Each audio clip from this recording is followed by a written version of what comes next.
மாண்புமிகு பேரவைத் தலைவர் அவர்களே, புதுசா அமைஞ்சிருக்கக்கூடிய இந்த ஆட்சி மீது இன்னைக்கு நம்பிக்கை வாக்கெடுப்பு நடக்க போகுது.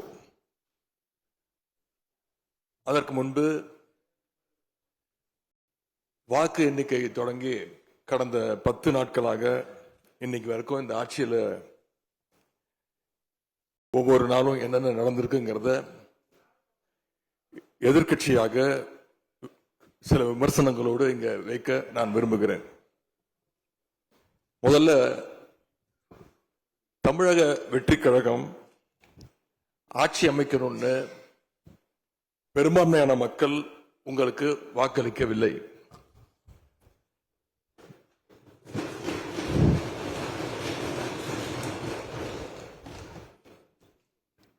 நடந்து முடிஞ்ச சட்டமன்ற தேர்தலில்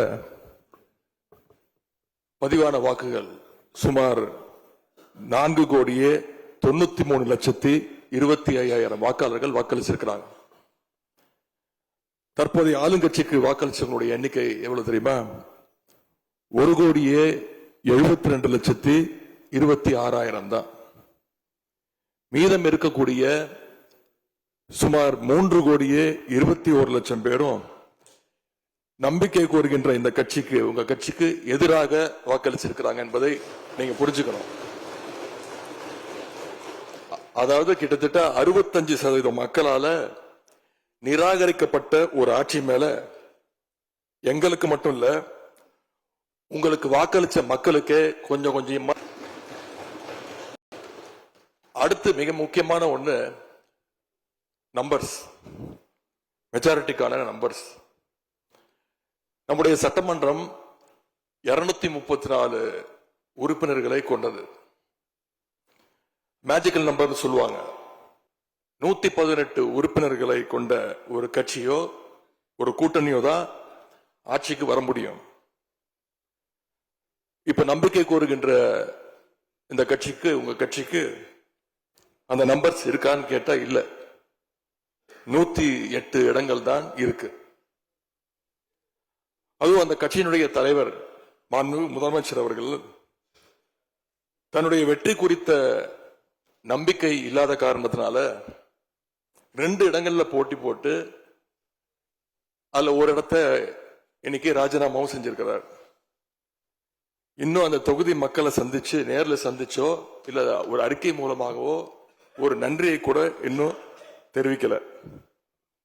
அது மட்டும் இல்ல, நேத்து உயர்நீதிமன்றம் அளிச்ச தீர்ப்புல ஆளுங்கட்சியை சேர்ந்த திருப்பத்தூர் சட்டமன்ற தொகுதியினுடைய மாண்புமிகு உறுப்பினர் வாக்கெடுப்புல கலந்து கொள்ள கூடாதுன்னு நீதிமன்றத்தில் சொல்லியிருக்கிறாங்க.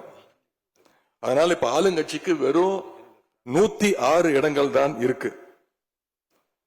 ஆனாலும் தேர்தல்ல தனக்கு எதிராக எங்க தலைவர் அமைச்ச கூட்டணியில போட்டியிட்ட கட்சிகளை எல்லாம் இன்னைக்கு சேர்த்துக்கிட்டு பெரும்பான்மைக்கான கடிதத்தை ஆளுநருக்கு கொடுத்து இன்னைக்கு இந்த ஆட்சி அமைக்கப்பட்டிருக்கு. இந்த ஆட்சிக்கு இன்னைக்கு ஆதரவு தெரிவிச்சிருக்கக்கூடிய இந்திய கம்யூனிஸ்ட் கட்சி, மார்க்சிஸ்ட் கம்யூனிஸ்ட் கட்சி, இந்திய யூனியன் முஸ்லீம் லீக், விடுதலை சிறுத்தைகள் கட்சிகளை சேர்ந்த மதிப்பிற்குரிய தலைவர்கள் எல்லாம் சொன்ன காரணம், இந்த ஆட்சியை நாங்க சப்போர்ட் பண்றோம் அப்படின்னு அவங்க சொன்ன காரணம், குடியரசுத் தலைவர் ஆட்சி அமைஞ்சிடக்கூடாது என்ற எண்ணத்துல உங்களுக்கு வெளியில இருந்து ஆதரவு தரோம் அப்படின்னு தெளிவா சொல்லியிருக்கிறாங்க. அதே நேரத்தில் இன்னொன்னு சொன்னாங்க, இப்பவும் அவங்க எங்க தலைவர் தலைமையிலான திராவிட முன்னேற்ற கழக கூட்டணியில தான் தொடருவோம்னு சொல்லியிருக்கிறாங்க. உங்களுக்கு ஆதரவு கொடுக்கும் போது அவங்க சொன்ன இன்னொரு காரணமும் இருக்கு, அதையும் நம்ம ஞாபகம் வச்சுக்கணும். மதச்சார்பற்ற ஆட்சி அமையணும்னு சொன்னாங்க. ஆனா இப்ப இங்க என்ன நடந்திருக்கு? உங்க கொள்கை எதிரின்னு சொன்ன பாஜக தலைமையிலான என்டிஏ கூட்டணியில போட்டியிட்ட ஒரு சட்டமன்ற உறுப்பினரை அந்த கட்சி தலைவருக்கே தெரியாம, அந்த கட்சி தலைவருக்கு தெரியாம திருட்டுத்தனமாக இந்த ஆட்சிக்கு ஆதரவு தர வச்சிருந்தீங்க. இப்ப நான் சொல்றது ரொம்ப டீசென்டான வெர்ஷன். அந்த திருட்டுத்தனமா அந்த வார்த்தையை மட்டும் நிக்கிறேன். அந்த கட்சி தலைவருக்கே தெரியாம இந்த ஆட்சிக்கு ஆதரவு தர வச்சீங்க. இப்ப நான் சொல்றதுலாம் ரொம்ப டீசென்டான வெர்ஷன். அந்த கட்சி தலைவர் உட்காருங்க உட்காருங்க. உங்களை சொல்ல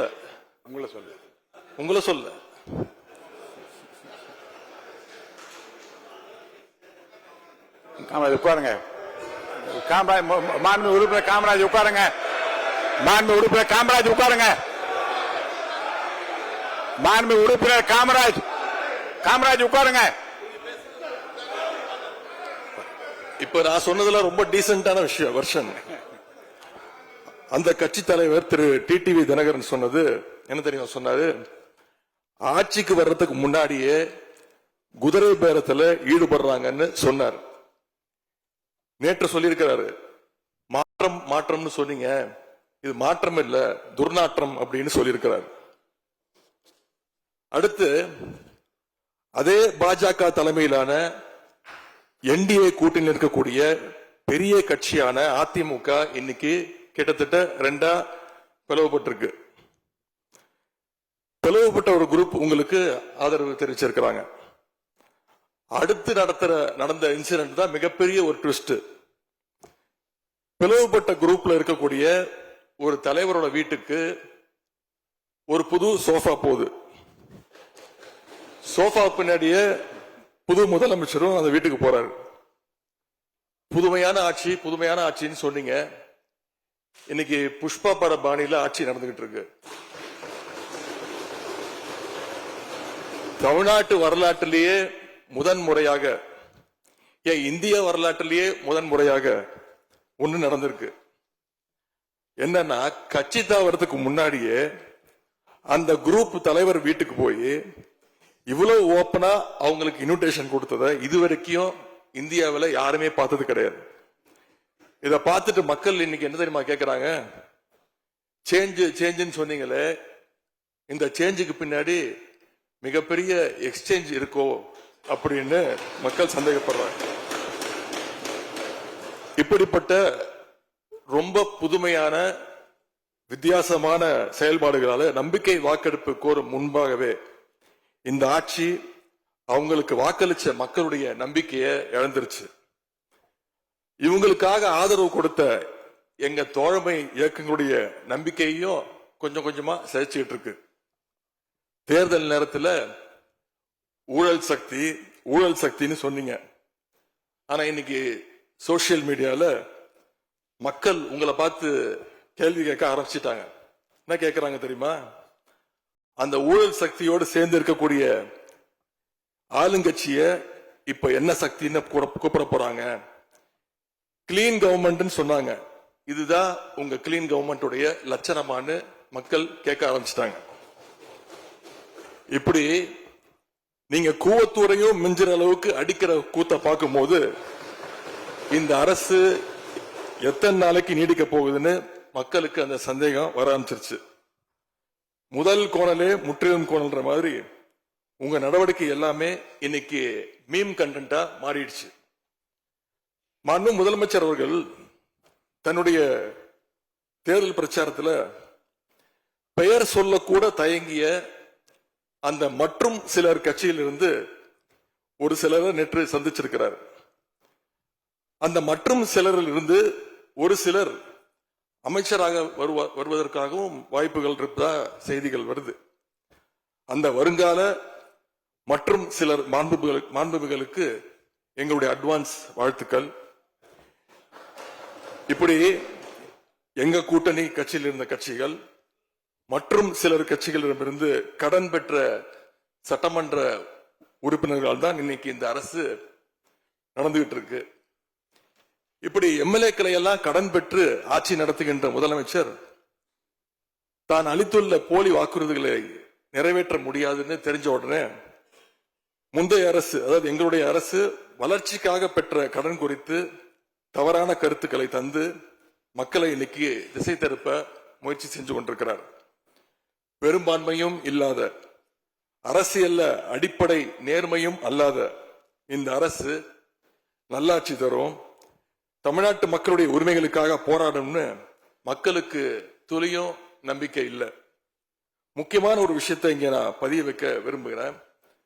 உங்களுக்கு ஓட்டு போட்ட மக்களே நடக்கிறதெல்லாம் பார்த்துட்டு ஒரு பெரிய தப்ப பண்ணிட்டோமோன்னு இன்னைக்கு வருத்தப்பட ஆரம்பிச்சிட்டாங்க. மக்களுடைய அந்த உணர்வை வெளிப்படுத்தும் விதமா இந்த ஓட்டெடுப்புல கலந்துக்காம திராவிட முன்னேற்ற கழக உடன்பிறப்புகள் நாங்க உறுப்பினர்கள் நாங்க வெளிநடப்பு செய்ய போறோம். நாங்க வெளிநடப்பு செஞ்சாலும் அதனால பேரவையுடைய எண்ணிக்கை அளவு குறைஞ்சு நீங்க நிச்சயம் இந்த வாக்கெடுப்புல வெற்றி பெறதான் போறீங்க. அப்படி வெற்றி பெற்ற பிறகாவது மக்களுடைய நம்பிக்கையை காப்பாற்றுற மாதிரி உங்களுடைய பணிகள் இருக்கணும், உழைங்க.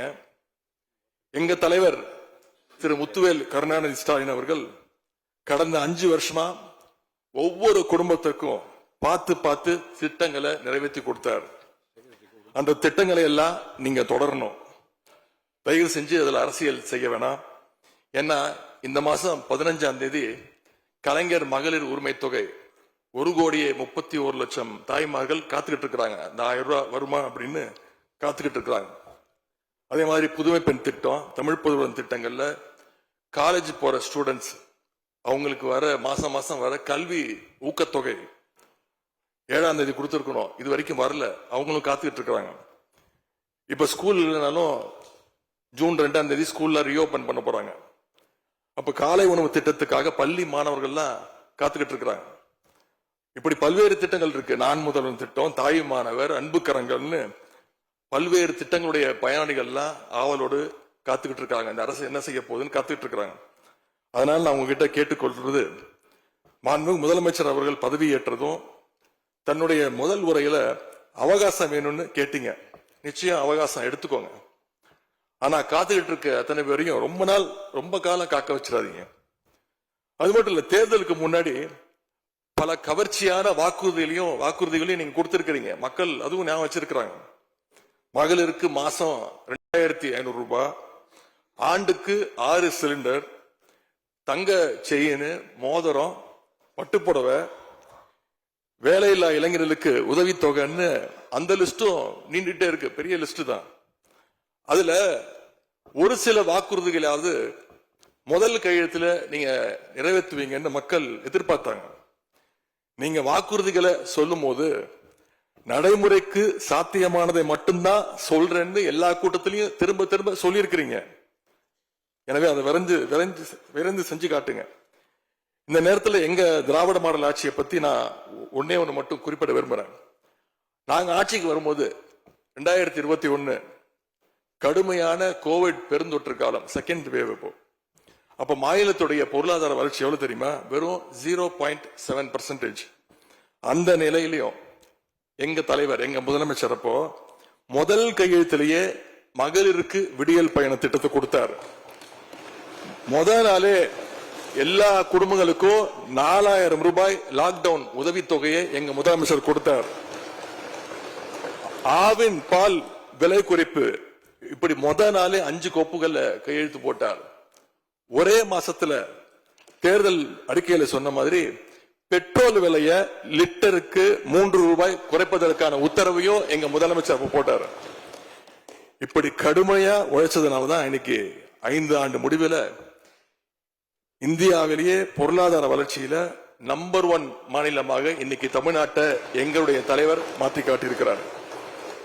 நாங்க நம்பர் 1 மாநிலமா மாத்திட்டு தான் ஆட்சியை விட்டு போயிருக்கோம். உங்க ஆட்சியை பொறுத்த வரைக்கும் வெறும் இன்ஸ்டாகிராம்ல ரீல்ஸ் ஆட்சியா இல்லாம ரியல் ஆட்சியா நடத்துங்க.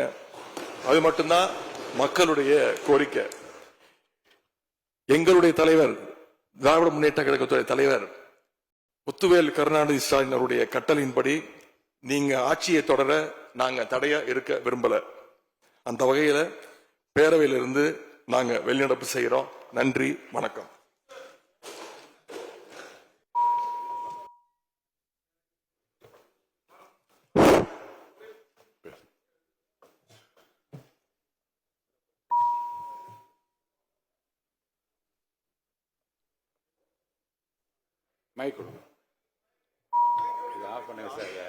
மாண்புமிகு பேரவைத் தலைவர்களே, மாண்புமிகு எதிர்க்கட்சி தலைவர் குறிப்பிட்ட பொழுது கூவத்துறை குறிப்பிட்டு சொன்னார்கள். கூவத்துறையில் இருந்துள்ள அத்தனை பேரும் அனைத்து இந்திய அண்ணா திராவிட முன்னேற்ற கழக உறுப்பினர்கள். நான் முதலமைச்சராக தேர்வு செய்யப்பட்ட பிறகு நம்பிக்கை கோரும் தீர்மானம் சட்டமன்றத்தில் வருகின்ற பொழுது 122 பேரும் அனைத்து இந்திய அண்ணா திராவிட முன்னேற்ற கழக உறுப்பினர்கள் வாக்களித்துத்தான் நான் முதலமைச்சர் ஆனேன் என்பதை பதிவு செய்துள்ளேன்.